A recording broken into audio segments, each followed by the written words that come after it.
Thanks everyone for joining. I'll start sharing a presentation, but feel free to drop in your questions in chat. We'll take it towards the end. Happy to answer if there is anything that we've not covered today. Let me get started.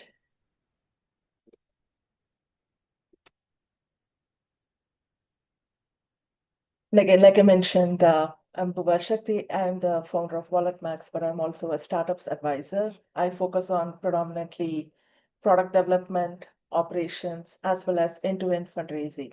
I work with pre-seed, seed, Series A, and Series B startups across tech-enabled sectors, which is like every sector at this point in time, starting from 0 to 1, launch to fundraise, or if you have traction already, then potentially fundraising for your growth stage, which is expansion into Series A, B, either products or markets or both. Typically, also, I work with more corporate leaders because some of the funding sources could be from institutional investors as well. So it's important to know, like Natalie mentioned, what are the types of funding sources that are applicable to you, specific to your market, your product or service offering specific to your startup stage, and also the economy, right? So what's going to work today versus what's going to work in 2026. We'll focus more of today's session on what's coming up in 26 versus what has happened in 25. By way of background, I've also spent a few decades on Wall Street across technology and banking and policy circles, but more importantly, product development, operations, finance, and business expansion. I'm happy to connect on LinkedIn as well. I've put my LinkedIn in chat. Feel free to connect with me. With that, a quick introduction about WalletMax, where we lead a community of 2,000 odd members. We are growing every day. Our goal is only fundraising access for startups that are product focused and tech focused. We don't do anything else. In this sense, we have community members that are in the startup space, ecosystem leaders, corporate sector in terms of institutional support, as well as investors. They could be anywhere from angel, VC to private equity. Those are the only three that are typically in our community. Uh, Till date, we've also individually invested in 10 odd startups, all tech focused as well, but across fintech, AI, climate, and other sectors. Our membership is also open to wide range of expertise, like it could be in college or a university, it could be in academia trying to launch a startup from your funding lab. It could be a nonprofit. You could be an investor or actively fundraising startup that has traction in terms of revenue or customers. So everyone has a different type of membership within our community. We've had about 60 odd partners this year. So feel free to check out contact information is on the slide as well. Now I want to deep dive without wasting any more time into our topic for the day. What's a fundraising sprint and how do we approach it from a tech founder, especially if you're a founder as well as an operator? How can you showcase investor ready growth? This is also part of something I do with the pre-seed, seed, and series A startups because many of these components are applicable to these three stages, not so much series B, because it more so depends on how much traction and growth you have. Not necessarily there are different type of criteria between pre-seed, seed, and series A. So we'll say this session is focused on more around pre-seed to series A stage, and if you're tech focused and product based startup. In terms of what do we need before we start fundraising, right? You can't just create a deck and start reaching investors because what would potentially happen is when you're in the middle of a fundraising cycle, you might need many more things. And that time, it could be really time sensitive because you have to get back to investors in a short period of time. And if they don't hear back in a timely manner, you might lose an opportunity to continue the fundraising cycle. So it's really important to plan a 12-week sprint plan, treat fundraising like product execution, more structured, measurable, but also time bound, right?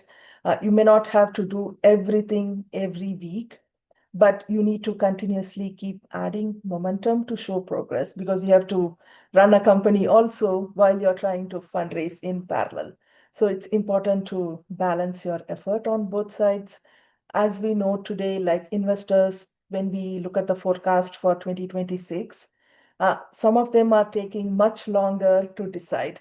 Sometimes it could average between 60 to 90 days from your first meeting with an investor to the time they commit the check to you. So it's really important to keep that in mind while you run your business, continuing to engage the investors for that amount of time. And it's really important to ensure your preparation and a sprint process, like how you develop your product, is really important. And also, sometimes founders, if they are operators, they can think of this as a capital acquisition project, right? We are here to approach capital like how we approach a product. You define what's your target, you test it, refine it, and close it. It's going to be an iterative cycle. It's not like one time done and you move on. So today we'll work through a 12-week sprint model. How does it look like? What is the bare minimum that you need to get started? You may not do everything on day one, but at least you need a 10-slide investor deck. And then we'll also look at a readiness framework that you can start with even this week or next week. You don't have to wait, like, let's say, 4 more months trying to prepare and plan. One of the key things is you should have some kind of traction and vision. Traction need not be always revenue traction. It could be customer traction, it could be LOI, potential partners. There could be many different ways that you can define traction. But also you need to have vision, not a company vision. Rather, once you get the funds from the investor, what is your vision to deploy that capital and to grow and use the capital more efficiently? And one thing we'll also talk about today is how can we build systems and processes so that your fundraising is repeatable? Sometimes you may be raising multiple rounds. You may raise a pre-seed angel round, then you may need a follow-on VC round or something in between like a bridge round or maybe a late stage capital. Once you build some of these systems and processes, you can keep making this fundraising a more repeatable process. It could be also between different investors in the same funding round. Let's assume you're raising a seed round as an example. That could be like 10 investors you are reaching out. You could use the same repeatable process. And it's also important to tighten your growth benchmarks and metrics because in 2026, investors are going to rely on that. Of course, it was always important, but now that investors are making little bit late decisions, you're going to be engaged with them for 3-month period, at least at the minimum. You need to have all those metrics and KPIs that are quantifiable, readily available and tracked, and be able to put in front of investors on a regular basis. The recommended cadence is a weekly cadence, so which means every week you're going to measure your progress, report it to the investors, and if need be, you can adjust as you go along because sometimes you may get an investor request that may ask you to create some more information, get some more traction before you continue the round. So it's really important to structure that, but also be able to pivot that if need be throughout the pathway. And one more thing is it's a long process, which means try to time box it because you need to plan your day-to-day and your weekly activities between running your business and fundraising to grow your business. So you can't have only one at any point in time. You need to run both in parallel, which means time boxing is really important. Measuring really important as well. And more importantly, it's not just only about the founder, but also your team. Everyone in the team is also fully aligned with what's happening, what are their individual roles and responsibilities when it comes to fundraising and the data room prep and things of that sort. Probably something like, let's say every Friday, you're going to have a team meeting. We have a quick check-in on the fundraising momentum. as well as product and customer traction. That way, you're able to do a check-in of everything together with your team on a weekly basis. So it becomes part of your team meeting rather than fundraising is a separate process away from your day-to-day team activities. In terms of investor readiness, investors have always focused on traction and retention. That's really important. And as you may already know, some of the angels fill early gap before the venture capital investors. So the definition of traction and retention could be slightly different from angels versus VCs when you reach out, and also within VCs, it could be slightly different between early stage and late stage. But end of day, investors want to know how your growth is converting to capital efficiency. You may have traction, you may be generating revenue, but are you using the capital efficiently? In the sense, if you are raising $1 million, is your growth at least 3 to 5 times EX? That way, your capital is being used efficiently to expand business at least 2 to 5 times more. They also look for founders with both domain fluency as well as quantitative metrics focus, because it's really important to be a founder who knows where they are solving, what problem they are solving. You might not have technology expertise, but that's okay because you can always get a CTO, someone who can help build you the product. But then it's really important for the founder to have the functional knowledge in terms of how the customer problem is going to be solved. One of the things that investors will be also doing in 26 is being more cautious in terms of reviewing traction, because they want to see traction that has some backing for future growth. It may be okay that you have traction today, but can you continue to produce this traction and momentum on a month over basis and a year over basis for the next 12 to 18 months at least? They also need to know what is the proof of customer behavior when it comes to the market problem you're solving. Is it like a one-time thing where the customers like your product, buy your service, and they don't talk to you for a month or a year? Or is it more like they're going to keep coming back on a repeated basis? Because when you show repeatable customer progress, then you're already speaking the investor language. Because it's not about acquisition alone, because acquisition, of course, showcases growth, but retention and less churn is really important when it comes to customers. But also, when you run a pilot, it demonstrates market validation. They look for revenue path clarity, which means, like I earlier mentioned, is it one-time revenue? Is it short-term revenue? Or is it going to be a long-term, consistent, and continuous revenue? You need a clean cap table. So if you have a lot of advisors who may not help you or do anything valuable for your business, try to look at that. If you have team members who have left your team, who are not part of your team today, but your cap table has their name, try to clean it up. So having a clean cap table is really important to give confidence for investors that when they are ready to hand over the check, there are no legal challenges. And it's really important, like I mentioned, you need to have a 12 to 18-month plan on how you will use the funds that you generate from the fundraising in the current round. Are you able to transparently show projections? I mean, projections may not be 100% perfect, but it should be realistic enough. It should not be overblown or it should not be undervalued. So it's not about perfect numbers, but it's also ensuring how realistic and transparent you are. So a clean cap table, a metrics dashboard, one page of use of funds plan. These are all really important in the preparation phase before you even reach investors for fundraising.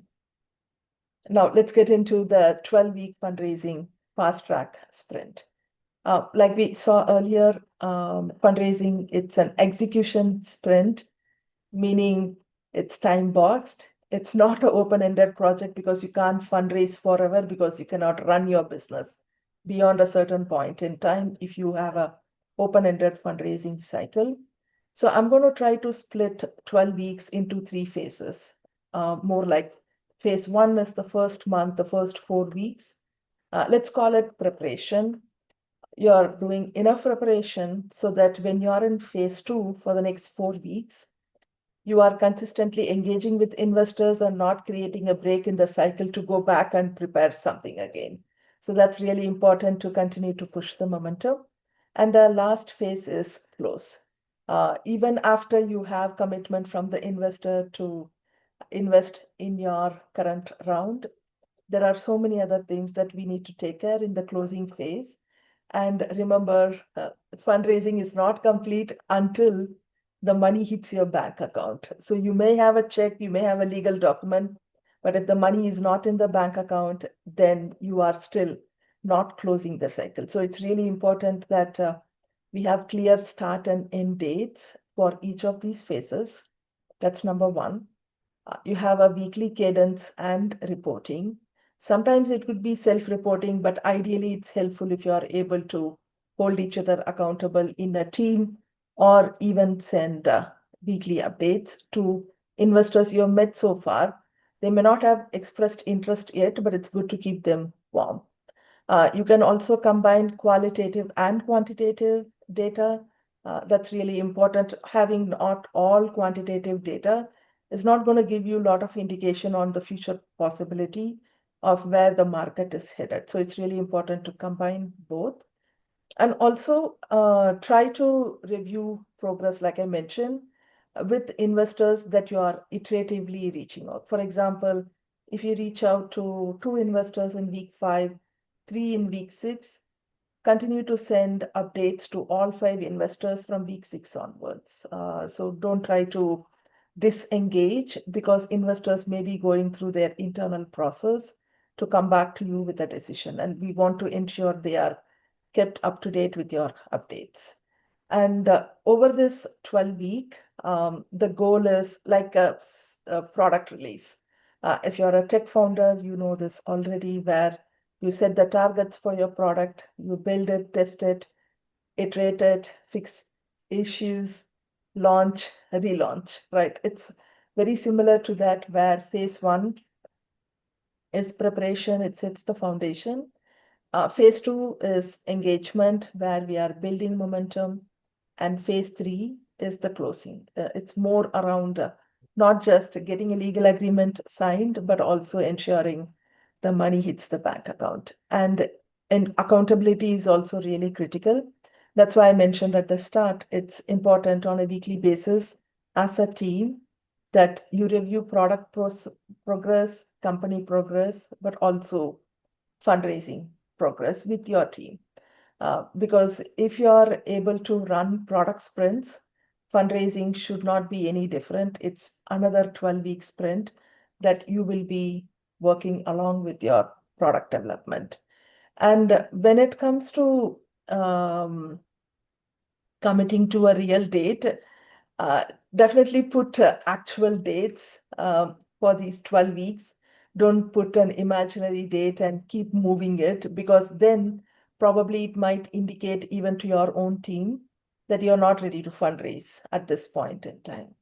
So as an example, between today and next Monday, even your week 0 could start next Monday. Nothing is stopping you from that. And week 1 could be the first week of Jan in 26, where you are in the live preparation phase. So in preparation phase, we have weeks 1 to 4. You'll first define your target investor profile. Not all investors match all types of startups. So it's really important to find the right investor that match your market, your industry, your customer profile, your business model, and your company stage, and then build a list of 50 to 100 prospects. Don't try to reach 1,000 investors. Don't send 1,000 cold emails, because they are going to drain your time and energy and may not yield results as you expect. Week 1 to 4 in preparation phase, it's also important to create your 10-slide pitch deck. I mean, there are many thoughts around how big a pitch deck should be. Ideally, 10 slides are sufficient to get investor interest. You can put any number of additional slides in the appendix, and as needed, you can bring it up in a conversation. But if you send too much in one shot first time to the investor, they may not even look at every slide, and you might think that you're not eligible to fundraise, while on the contrary, they might not even look at your pitch deck. So really important to stick to 10 important slides, at least for the first meeting. Like I mentioned, target your right investor profile. Build a list of 50 to 100 prospective investors that you can reach out in this 12-week sprint. You might add more later, but to have momentum, and definitely create only a 10 slide deck, put everything else in appendix. And it's also important to verify your acquisition and retention data. Even while you're fundraising, it's important to show progress to investors on your acquisition and retention, because like I said, it might take 3 months, 60 to 90 days is the general timeline that we are seeing for 26, which is the 12-week that we are talking about. So while you're fundraising and talking to investors, you can keep updating your acquisition and retention data that shows momentum for the investors. Data room is again really critical. Data room may look like a fancy term, but it's nothing but can create a simple Google Drive or Dropbox or set of folders where you can put all the important legal, financial, business, product operations documents, so that you don't have to send one by one on an email to investors, because they like to see everything in one shot in one place. It's also important to have a one-page summary memo along with your pitch deck, because sometimes investors will just ask you to send a one-page summary and then obviously go to the pitch deck. So have a one-page summary and a pitch deck handy. And definitely don't forget to create your weekly update template. On a weekly basis, you're going to send weekly updates on how your business is progressing to investors you have been reaching out on a weekly basis, and you keep adding more to that list.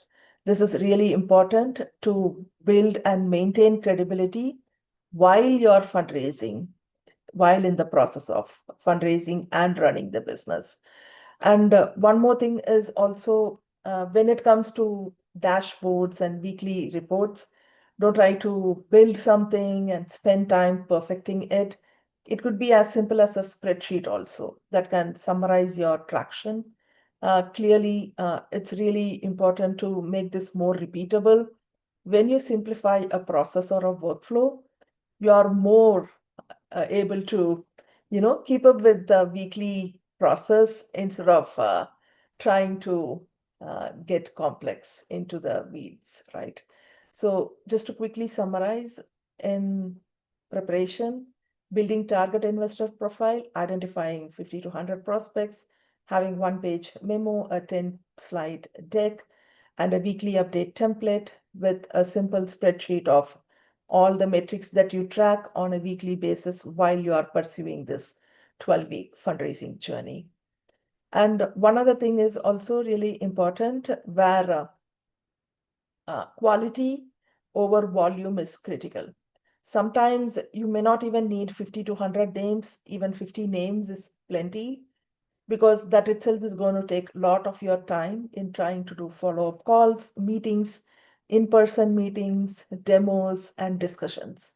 If you try to have too much, then you might not answer each investor question in a timely manner, and investors value timely response more than anything else. Now, once we have this preparation done in phase one, we move on to phase two. Phase two is all about engagement. We are not preparing anything anymore. There could be some items that are still incomplete, but that's okay. You should, week 5, day 1, start outreach. You might have two set of contacts in terms of warm introductions and cold introductions. A warm introduction, I believe you may already know. Someone knows someone, they can connect you, or you know them personally. A cold introduction is you have no connection or no network with them personally or from your extended network, and you're trying to reach through a cold email. Try to prioritize warm introductions first, personalize each investor outreach. Don't send common emails. They typically end up in a spam box that an investor may not even reach out. Try to send weekly investor updates. Weekly investor update need not be complex. It could be a simple mail of what happened with your product, operations, business, finances on a weekly basis to your investor. In a simple email, that's fine. And more importantly, now that you're in phase 2, you're engaging, which means each investor could be in a different stage when you're talking to them, meaning your outreach to an investor in week 5, maybe in week 6, 2 more investors are in a discussion phase. Then week 7, 2 more investors are in a diligence discussion. So it's important to maintain the investor list for different types of fundraising pipeline, meaning initial outreach, discussion happened, we are in due diligence, or data room review. The investor had more questions. They are checking metrics. So it could be any different type of ask from the investor to try to maintain the list of investors based on what they have asked. And sometimes what happens, you've prepared a pitch deck in phase 1. Don't try to keep it static. If an investor asks a question and if it really helps you bring out the story much better, emphasize your traction, then make a quick update to the pitch deck, send it back to the investor so they can see everything in one place before they make a decision. And one more thing, it's also really important is traction is like really very important than vision or anything else. Like I said, it could be customer traction or revenue traction or both. If you have repeat customers, let's say 1,000 people coming back to you, you've not generated profit yet, but they have not churned, then that's a good indicator for the investor to invest, even though you don't have profits yet, because it's going to come with scale. But if you have less number of customers who have not repeatedly come back, who have dropped off in a month or 2, and you don't have revenue traction, then might be you are too early to fundraising. Maybe you might have to wait a few more months before you generate customer traction, if not revenue traction, before you talk to investors. And one thing it's really important to remember is phase 2 is outward facing month, which means you are constantly meeting investors, sometimes virtually, sometimes in person. So you will have to plan your schedule. And that's why we spoke even before phase 1 started, that your team should be up to date when you as the founder is out there fundraising. Who in your team is responsible to ensure your product, finance, operations metrics are continuing to still grow and not go to a stalemate. So that's really important to understand. And that's why the weekly update to investor and a weekly team meeting is really important. Sometimes you may get a no. I mean, if you reach out to 50 to 100 investors, it's possible 2/3 may say no. And that's okay, because when you get no's, you can ask what is the reason, why, and you can update the pitch deck and reach out to a different investor. Or if there is a misunderstanding that they didn't see your traction data very clearly, then probably you need to fix your slides or your traction data and go back to them. So it's really important that when you hear a no, don't stop or disconnect.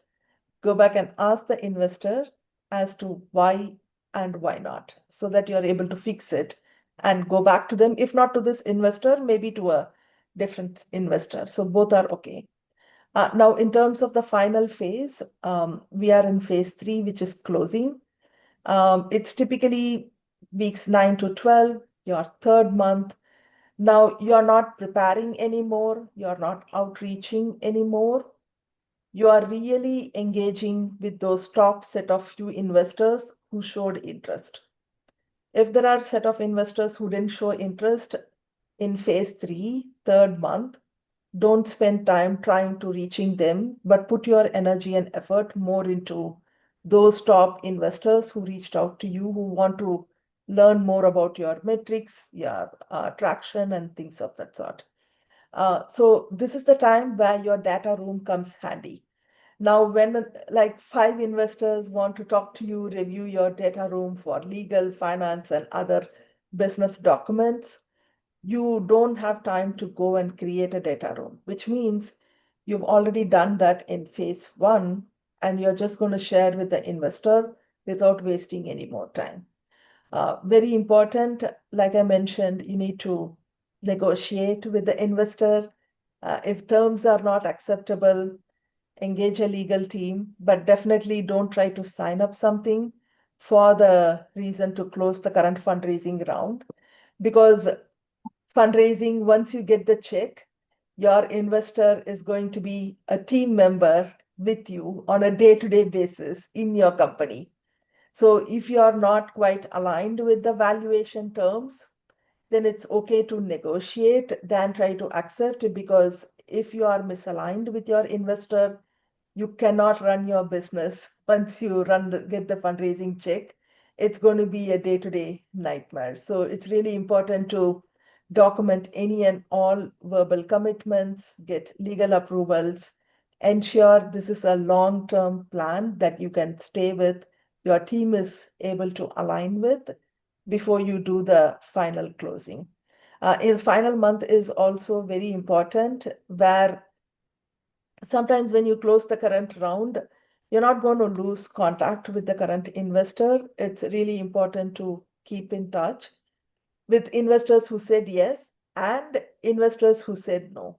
Because sometimes an investor who gave a no to you today may come back in a few months for your next round, because that would be the right opportunity for them to deploy their capital. So you have 3 different categories of investors who are really very interested, mildly interested, never interested. So focus on the top category first, but definitely keep the second category warm for a next round. Don't bother about the third category, because that's going to take your time and energy without any efficient outcome. Now, when you go through these 12 weeks, we spoke about a metrics dashboard earlier. You can also track things like what is your outreach count and response rate in that, like how you track your product traction, customer traction, your finance traction for your business, even investor fundraising journey. You can track how many calls you booked, how many really happened, because sometimes you may book the call, it may not happen, how many investors followed up, how many deck iterations were done, meaning some investor may ask some changes. How were you able to showcase traction growth? Have you been sending them the conversion funnel view? Have you logged lessons learned? And also, every week you're going to revise next week's priorities, because you may have a new learning from an investor meeting this week, and you're always allowed to shift it. Your dashboard, like I mentioned earlier, could be a simple spreadsheet, a Notion table, need not be anything like a new software tool that you need to develop or purchase. But refreshing data on a weekly basis is really important than trying to create a much better dashboard. So quickly summarizing, phase one is preparation, phase two, engagement, phase three, closing. 3 types of investors. Level one, warm, really interested, keep them engaged on a daily basis, weekly basis. Level two, slightly interested, not deploying capital today, but definitely keep them warm for a future round. Level three, cold, no response, no potential, don't spend time on them. Now, though there are many different materials that we need to fundraise, I just want to quickly touch upon only the pitch deck, because that's something everyone needs, in addition to data room and one-page summary and many other things we spoke. These are like the 10 core slides we need. Number one, definitely, what is your company name? What are you doing? What is the problem you're solving? Those are like the key slides at the top of your deck. Then what is your solution? And how is it addressing the market that you're launching today? And how efficiently? You may have a total accessible market like billions of dollars, but what's your initial target market entry today? And how is your solution going to solve the problem and capture customers? Then more importantly, traction. We've spoken a little bit on that already also. So traction could be customer, revenue, partner, letter of intent, or all of the above. What's the type of traction that's relevant for your business? Then the business model. Business model, it could be any type as long as you have validated with the customer. There is no right or wrong business model. The only business model that matters is what keeps your customers to continue to buy your product or service, the one that generates revenue. So it may not be visible day one, but it's going to only take through multiple iterations. But you should have some business model that you have tested, even if it's only one side of it, to be able to show the investors. Team, really important. Growth plan, meaning not about fundraising, but once you receive the funds, how are you going to grow? And then ask. So what's your ask? Is it for a 12 to 18-month runway? Is it a bridge round? Is it a growth round?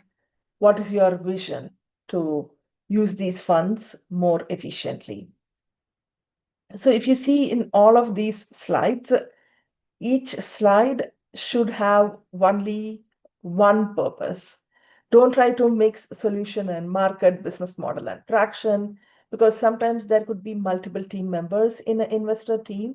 They may not all look at each slide. They may look at only a traction slide or a financial projections slide. So it's really important to have 10 clear slides that have one purpose. Use simple language because not all investors may be tech savvy industry experts. They will have some knowledge, but if it gets too complex into the technical and advanced industry concepts, they may zone out in the sense they may not even understand who you are building this solution for. Definitely important to not have generic claims, but use proof points, meaning 10 customers told us this and we built it. 5 of them were able to repeat product or service purchase from us for the next 3 months. That's a good proof point versus trying to say, hey, our customers always come back. That's a claim. If that is not supported, then investors will easily skim through to the next startup. So these 10 slides should be easily readable by an investor in less than 5 minutes. It's possible that you may have more data, but not for the first meeting with investors. If they like what they see in less than 5 minutes in a 10 slide deck, they will come back to you for a meeting. At that time, you can add more details, bring more materials to show what you're looking for. In terms of the problem definition, really important to try to see what type of customer and what pain you're solving. You may not be solving 10 problems for 10 customers on day one. If that is the case, investors may not be able to invest in you because they think you are too spread thin, not focused on one or two types of problems. So really try to narrow down some of the niche problems and what type of customer, quantify the pain, try to showcase how the problem is also a general industry problem. Meaning if 10 customers have a problem, you can see that 100 people in your research also have the same problem. Then the market expansion potential is high because investors are not investing to serve 10 customers for you because they want to develop a solution for a problem that may solve customer problems in the millions or billions. So it's really important to show that trajectory in terms of the type of customer problem you're solving and how the problem is so big that you have to develop a solution and you are the only person who has a unique value proposition. One mistake many founders sometimes make is trying to say, I'm the only one building this, I have zero competition. Then that's a red flag for investors. It's good to have competition, but tell investors how you are different from your competition and how you are going to acquire their market instead of trying to say, I have no competition. Then you've not researched your industry as much as it needs to be. Similarly, in terms of traction, retention, acquisition, quantifiable numbers, define your initial market, though there is a big market. What is your current market focus for this particular funding round? That's really important. If you have some test customers, it's good to also include some testimonials, because testimonials are proof that the customers are really valuing the product and the service you provide. As we spoke earlier, we win metrics everywhere. Metrics are really important.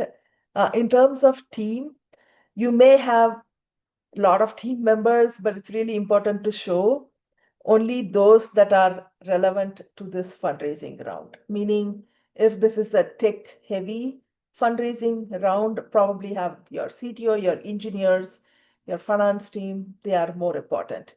But if this is going to be an expansion fundraising round, then your operations team is really important, because it's not about building an initial product, it's about scaling it across markets. So operational expertise is more important. So try to find out what's more relevant and not showcase every team member to avoid confusion for the investors. Advisors, really important. We spoke at the start of the discussion itself in terms of cap table. If someone is not doing the work, adding value, you have to rethink your cap table and showcase those advisors to investors.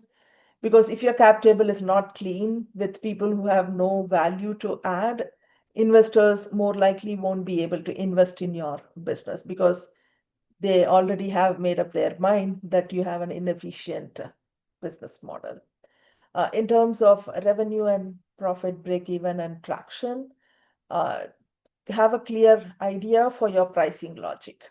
Why did you come up with this kind of pricing for your product today? Is it a monthly subscription? Is it one time pay per use? Or are you going to do a freemium?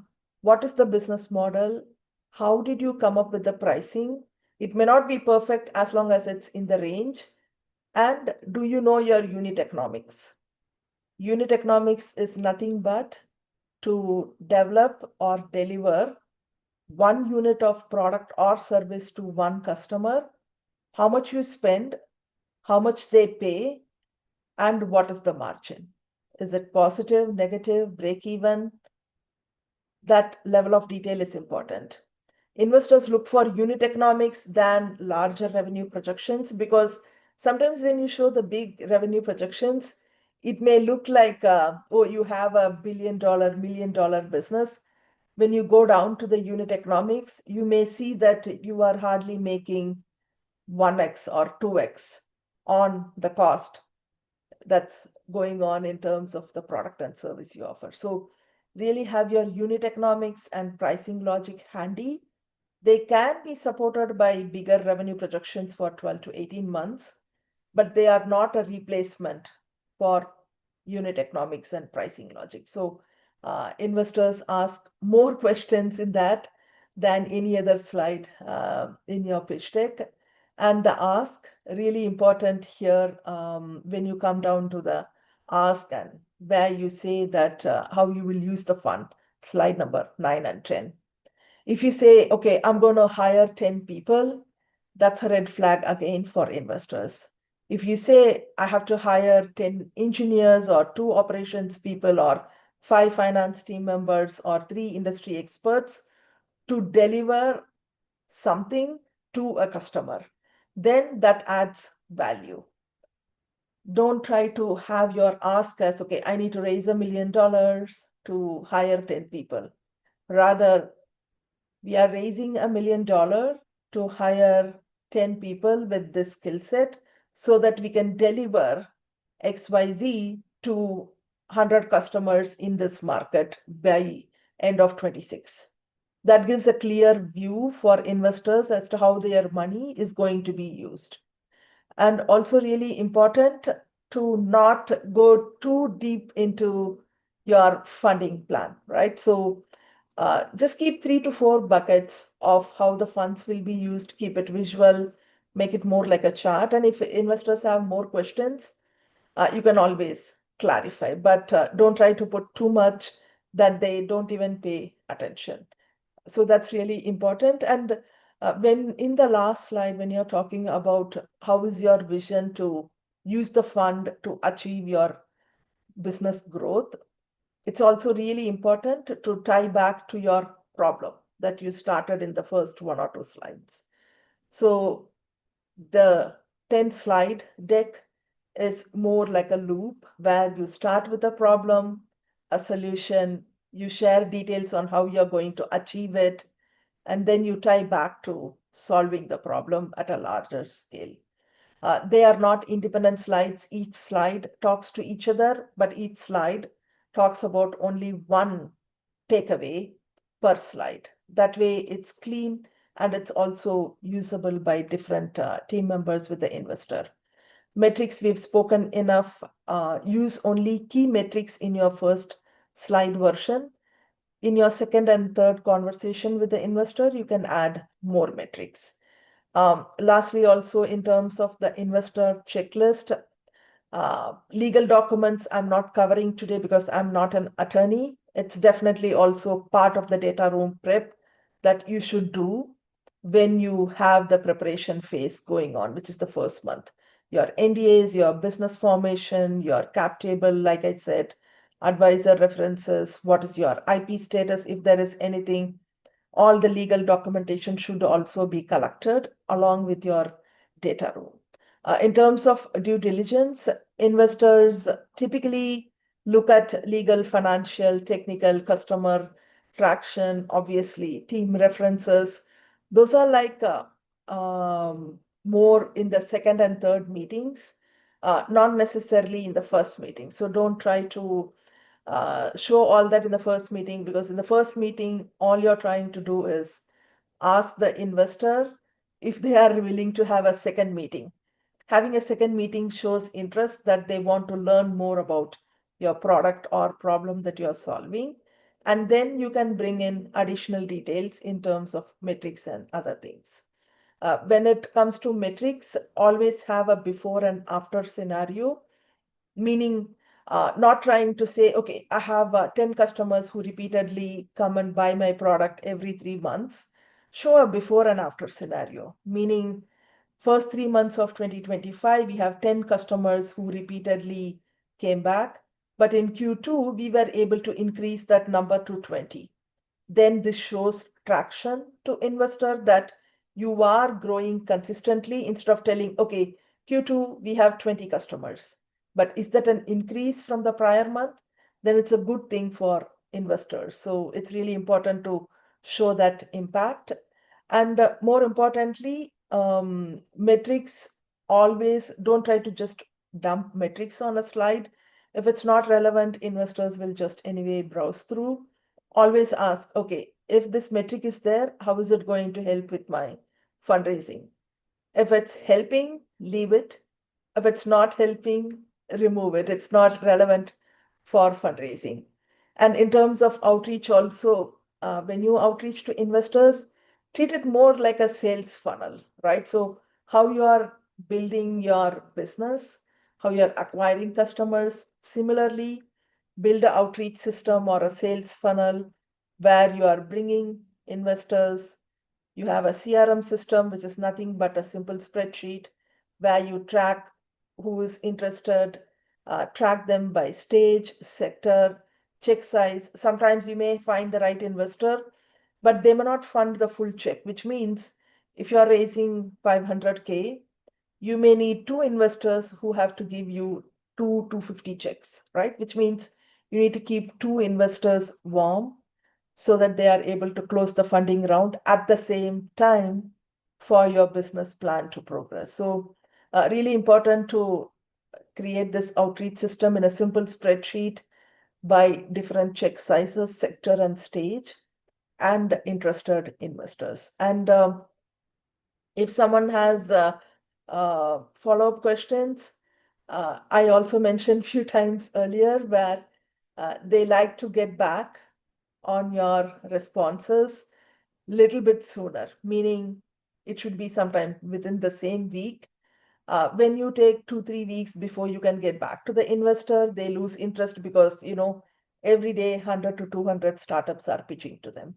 So then they may not come back and follow up with you, and then you've lost a good, warm connection, go cold, right? And that's why it's also really important to do the weekly updates. On a weekly basis, share your progress, how you plan to grow, what is your ask.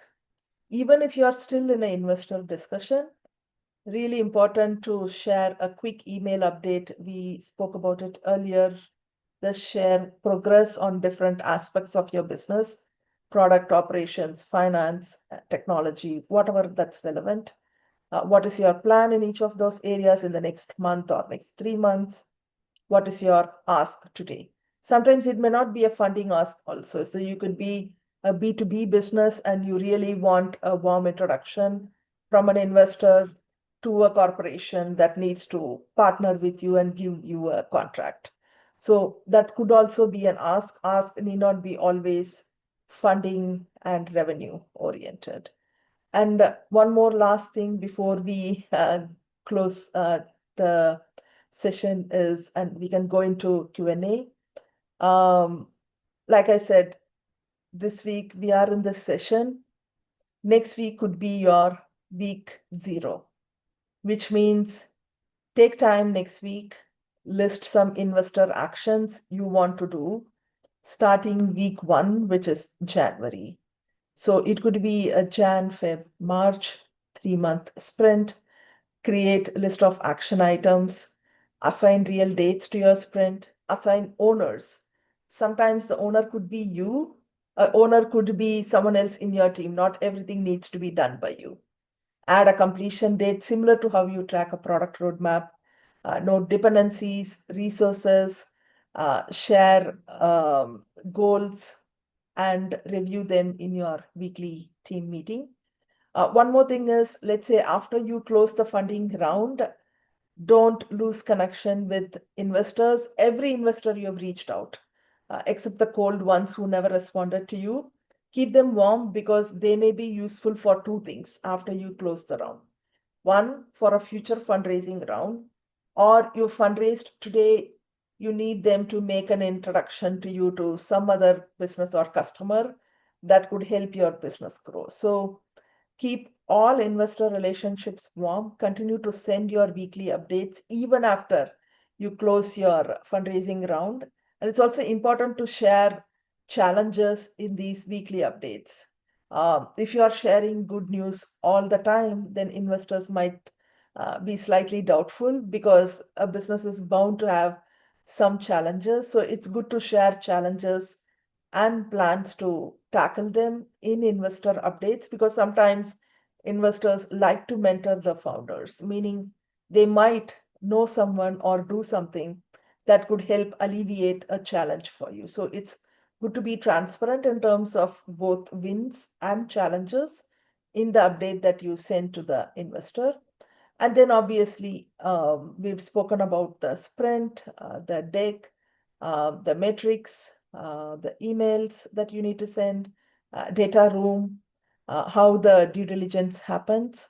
But if you have any questions on any of this, happy to chat more offline as well. One other thing you can also do is ensure some of the fundraising KPIs are directly also tied to your day-to-day business KPIs. That way you can track both together in one platform instead of trying to spend time on multiple platforms. And in closing, I just wanted to say that having structure, having the toolkit ready on a weekly basis is important.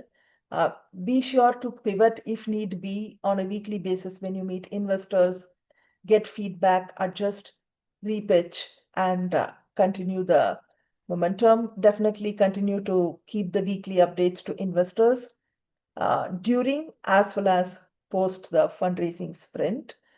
And in terms of the 12-week, it's a typical timeline. But if you think you can do it a little bit sooner, or if you need a little bit extra time, nothing is stopping you from making it a 10 to 15-week fundraising sprint. But like I mentioned, having a time boxed approach is going to help you focus on your business and fundraising both at the same time in parallel. Metrics are important. In closing, I just wanted to quickly say having investor deliverables handy before you start fundraising will save you time and also be more responsive to investor requests. I'll probably close here, take some questions, but feel free to connect with me on LinkedIn if you don't have a question at the moment, and we can always chat more later. Yeah. I see Miley had a few questions. I don't know if you wanted to ask them yourselves, else we can read them in the chat. Sure, I'm happy I to can, ask. yeah, Hi. go ahead. Hey. I could not take notes fast enough, so I have to watch the recording, Ruba, because it was incredible. So first of all, thank you both for creating the space for this. Um, the first question is a little bit more tactical. You mentioned earlier in the preparation stage, you want to get a list of about 50 to 100 types of investors. Is that 50 to 100 in total, or do you think like per investor type, depending on the goal of the raise? Oh no, in total. Okay, Because okay. yes, you're time boxing it, especially which means you have only 4 weeks to outreach and engage with these Hmm. investors. You might, after the sprint, add 100 more, but for you to be focused and be effective to ensure these 100 really respond are the Yeah, right investors, a total of 50 to 100, like I mentioned, sometimes it could be a total of 50 also, depending on your bandwidth, because investors like personal engagement. And if you're not able to do that, then probably you're spending time writing emails that is not seeing the day's light. got it. Makes sense. The second question I had was a little bit more strategic around the optics of worst case scenario, the 12-week sprint happens and we're not able to reach the fundraise goal. Because of that, do you then expressly say that the round closes by whatever the week 12 is, and whoever doesn't close with you, is there an optics of that, of having to redo the sprint again in the later round and then like saving face around that? So what would be your advice on the external positioning around taking that bet in case you don't complete the raise? Oh, that's no problem at all. Like how you do a product development, you don't build an entire product in one sprint. Probably you build phases of it in sprints. Maybe in your first 12 weeks, you have interest from 5 investors, but they need extra 4 weeks to close the round, which means you have a second sprint only for 4 weeks with these 5 targeted investors. Mm, And there is nothing like external optics. It is more like sometimes it is not the right investor for your journey. You don't want to close an investor thinking you need to close within a certain time. If it is not the right valuation or terms, you should take extra time to negotiate because, like I mentioned, once you get that check, that investor is in your office every day. So you should be able to comfortably talk to them, share progress. So assume the first 12 weeks is to identify the top 5 as an example, with whom you may spend extra 4 weeks to close one check. Is- Did I answer that question, or if you want to that ask did. me a That was so follow-up? helpful. Thank you. Yes. Yeah. So Thank it you. sounds like you're not telling people like, "Hey, I'm done my raise at this day." It's just a mental date for, "Hey, I'm doing these activities up to week 12, and if it takes longer for the money to come in." And so there's no optics of I didn't reach my goal. Um, and Yeah, because what you have done, you have reached a goal within this 12 weeks where you have shortlisted 5 investors from the 100 you started in week 1, which means you just have to now engage with the last 5, negotiate to the right terms before you are comfortably able to agree. it is not about, okay, within 12 weeks, I should make the investor agree. Sometimes it happens because you've reached the right investor with the right traction and there is a fit. Sometimes the investor may ask you a couple more questions, which may take you extra 1 or 2 weeks. But now you're not in your 13th week following up with all 100 investors. You're following up with those only few who are asking you more questions to close the round. It's in your best interest also to take this extra time after you shortlist, because you don't want an investor who's not invested in you, uh, not just money wise, but in your business, on your cap table. Thank you so much. Thank you. So I had some questions about like raise size, because some investors might go, oh, that's too small of a check size for us. And so I'm kind of wondering, what's the balance between like doing too big of a check versus too little? My understanding is most people are raising for like 18 months to 2 years now, because the timeline is longer, and so the asks are bigger. And so I'm assuming some of this due diligence is in phase one, where you kind of like checking your investors, checking your competition, and seeing, what ask you should be asking. Yes, in preparation phase, you're not just shortlisting 50 to 100 investors to start outreach. You're also shortlisting them based on their check size. Are they even actively deploying capital today?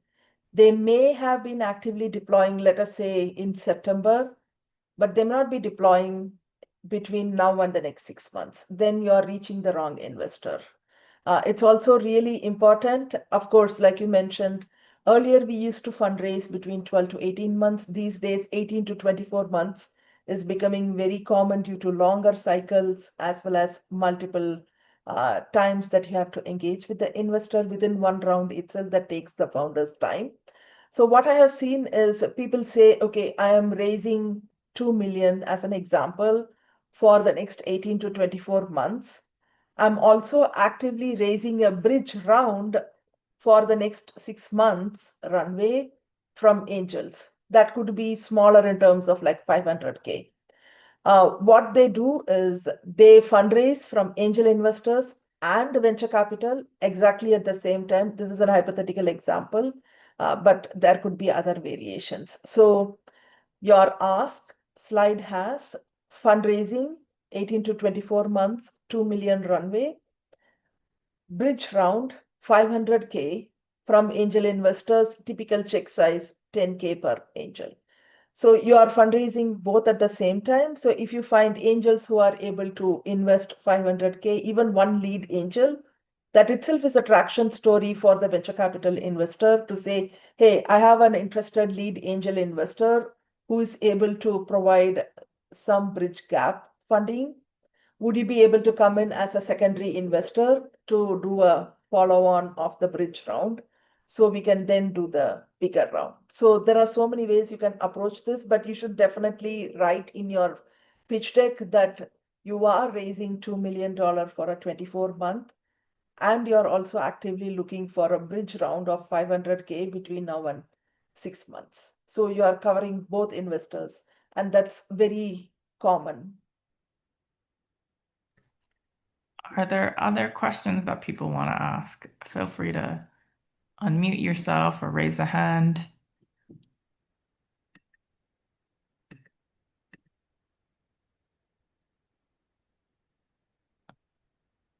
I think my LinkedIn is also on the slide. So if there are additional questions, feel free to also ping me. Happy to answer them later.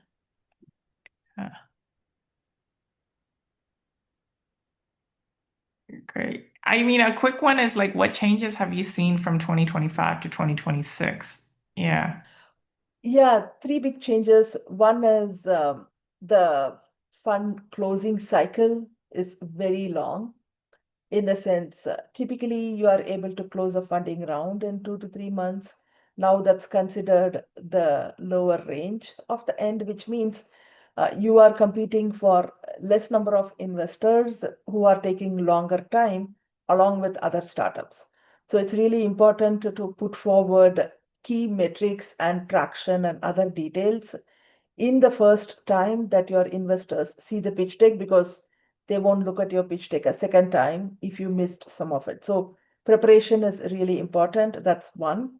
The second one is earlier we had different definitions of pre-seed, seed, and Series A. So in terms of pre-seed fundraising, even if you had no traction, you can still fundraise. But in 2026 or in 2025, also, which is going to be a trend in 26, pre-seed has become like a seed round, which means you should have some traction in terms of either customer and or revenue, even to raise a pre-seed these days. So that's a second change. And the third change is trying to identify the right investor and are they actively deploying capital is really important. You may see a lot of VCs at conferences or in networking meetings, but if they are not actively deploying capital, you are spending time networking, meaning you can keep the relationship warm, but you're not actively fundraising. So many are, to just summarize, many are taking longer time to make a decision, which means the first time you meet them, it's important you share important data. Pre-seed is now more like a seed and not a pre-seed anymore. That's a secondary thing. And third is definitely people are raising multiple small rounds while keeping the eye on the bigger close. Okay. I see Toby's asking a question. You mentioned a few things that investors are asked during the due diligence phase. Could you please share more information on this phase? Yeah, so in terms of due diligence, you don't need anything separately. Basically, what due diligence means is everything you have made ready during preparation and engagement phase. They are doing a detailed review of all the documentation and every data. So due diligence simply means, let us say if you have shown traction data in your pitch deck and now you have had 3 meetings with your investor and they want to move forward with the funding discussion. Now they're going to go and do detailed diligence on each traction data you showed to validate it is accurate. Now, you want to avoid making errors, because once you lose the trust of the investor, you might not gain back one more meeting. So due diligence is everything you have prepared in the preparation phase being detailed reviewed by investor team. Same legal aspects. If you have said you have X number of people on cap table, they all have so many allocations. If you have employee stock options, if you say that from a legal perspective, you have a clean business formation, they may not ask all the pertaining legal documents in your first or second meeting, but when you are in a due diligence phase, which is almost before the fundraising close phase, they're going to ask you every single legal document from the day of forming your company till date, including business, customer, and any other legal documents. So likewise, financials. You might have shown projections as to what you have gained in terms of revenue till date, what you plan to achieve in the next 18 to 24 months. In due diligence phase, investors are going to look at each dollar that has come in, each dollar that has gone out. How are you tracking in terms of unit economics and projections? So technical, again, if you say that you are using AI, you have a proprietary model that kind of makes your product a little bit more unique value differentiator versus your competition. When you are in due diligence phase, your investors tech team is going to review your AI model, review the IP behind it. Are there data challenges, data privacy, security challenges? Will we be sued in the future when they invest? Those are the diligence questions that they go through as part of their team. So quickly summarizing, whatever you created in preparation phase will go through elaborate detailed review in terms of hard materials in front of investor team during the due diligence phase. The 4 major categories are legal due diligence, financial due diligence, technical due diligence if you are building a technology-enabled product or service, and then customer due diligence could be a B2C, B2B, doesn't matter How are you tracking customers? How are they retaining, growing? Thanks, everyone. Yeah, definitely look at the recording if you have follow-up questions. Feel free to ping me.